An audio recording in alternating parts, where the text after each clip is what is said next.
Hello guys, welcome back to my channel, and in this video we're going to go over the Trescence Facility preset function that was introduced in the last update.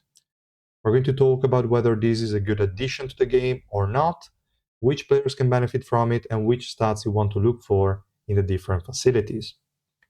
Before we start with all of that, let's go over how to unlock the additional presets and also how to apply them, stuff like that. So when you now access the Trescence facility, you will see a drop-down menu at the top. And here you will see a preset expansion 1 with a plus button and a preset expansion 2 with a plus button. I already purchased the first one, so it's already different, but that hardly matters. When you click on the plus button, you will be asked to spend Suspendium to unlock that expansion.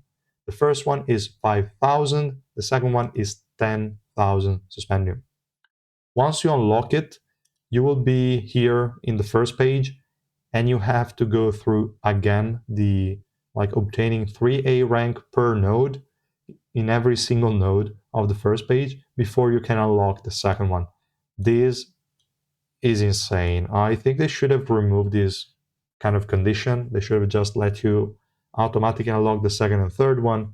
It's just additional expenses for absolutely no reason whatsoever. So it's really stupid for me, but okay. And when you have your new preset ready, you can click here on the apply button, and this will let you pick the different modes that we have in the game and associate a preset to it.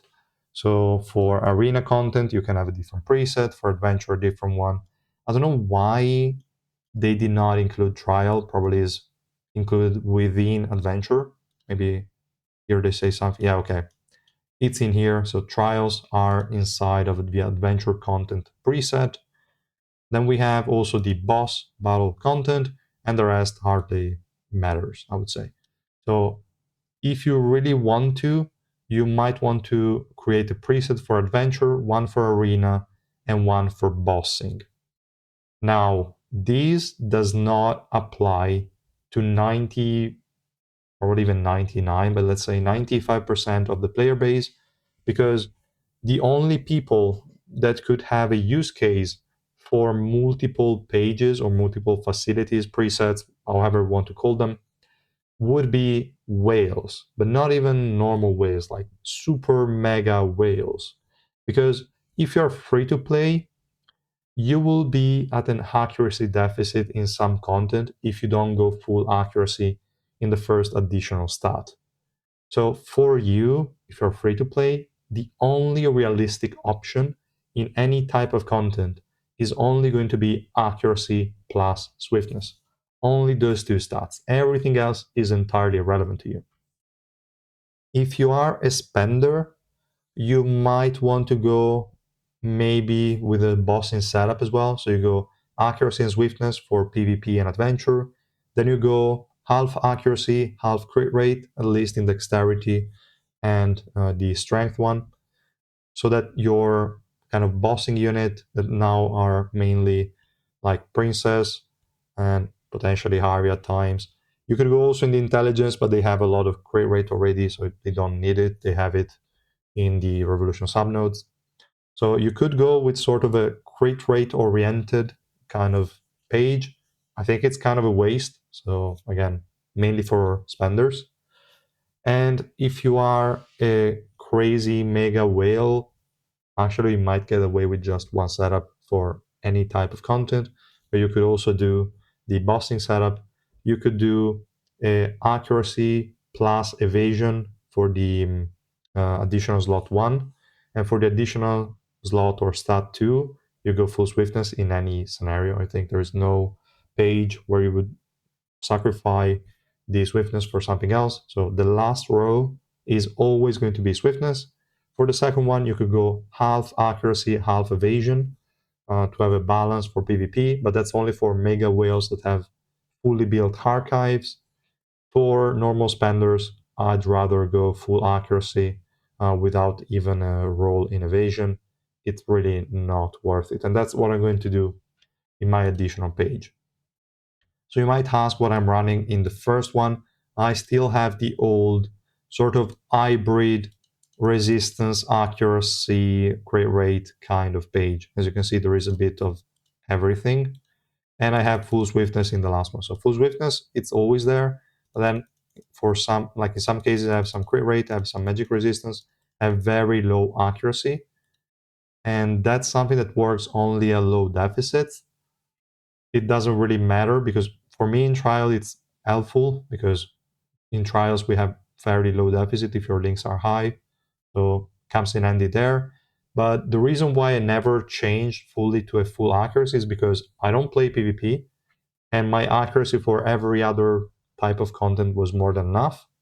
And I was waiting for the new system that will introduce in November. So this is the type of facility I'm running, and I'm building now, since they gave us this opportunity, the accuracy plus swiftness. But this is realistically the only one you will ever need. So is this preset function a good addition? Yes and no. I mean, if you are a spender, you can find some uses. If you're free to play, you should like just think that this system does not even exist because it's not for you. Don't build an additional facility. It's just more resources for no added benefit. Really, don't even bother with it. And that's kind of what I wanted to mention. But you can feel free to also check out my guide here on the website. There is information at the very least on what you should be running in terms of stats and how to decide which kind of setup to go for. That is still like current, I would say. It will change once the new system in November is released, probably, or maybe not. We'll see. But for now, I would say it's fair to follow these recommendations or these guidelines.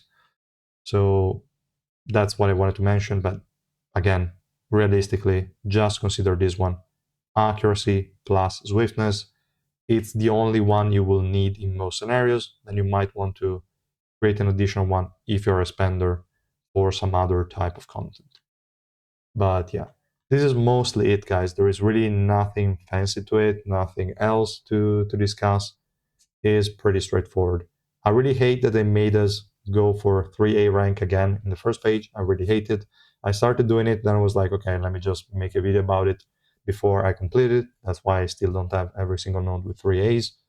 But it's quite annoying to do. Yeah, I really hate re-rolling the trust facility. So I think this feature is whatever. For me, it's helpful because it was still running resistances. But for most people, this is something they shouldn't even bother with. And yeah, that's all, guys, for this video. If you have any questions about this system or any weird situation you're in, let me know. And yeah, that's all. Thanks so much for watching. I will see you guys in the next one. Bye.